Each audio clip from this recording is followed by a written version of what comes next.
Honesty আর transparency দুটো কি একই জিনিস? অনেকটা সিমিলার হলেও রিলেশনশিপে দুটোর মধ্যে অনেকটাই ডিফারেন্স আছে। অনেকে বলে আমি তো অনেস্ট, মিথ্যে কথা বলি না।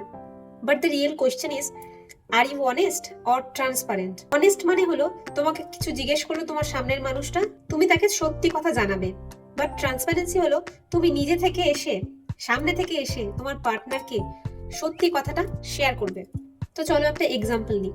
ধরো তোমার পার্টনার তোমাকে জিজ্ঞেস করলো, তুমি কি তোমার এক্সের সাথে কথা বলো? তুমি বললে হ্যাঁ, মাঝে মাঝে কথা হয়। এটা অনেস্টি। বাট তুমি যদি ট্রান্সপারেন্ট হতে, তুমি আগে থেকে এসে বলতে, শোনো না, আজ আমার এক্স আমাকে টেক্সট করেছিল, আমি টেক্সটের রিপ্লাই দিয়েছি, আমার মনে হলো তোমাকে জানানো দরকার, তাই জানিয়ে দিলাম। সো বুঝলে তো ডিফারেন্সটা? Honesty answers the question, transparency builds the trust. শুধু সত্যি কথা বললেই ট্রাস্ট তৈরি হয় না। ট্রাস্ট তৈরি হয় তখনই যখন সামনের মানুষটা ফিল করে যে আমি কিছু হাইড করছি না। কারণ সিক্রেসি আর প্রাইভেসি এক জিনিস নয়। কিছু হাইড করা আর ওপেন থাকা completely different. Honesty keeps you right, but transparency keeps the relationship safe.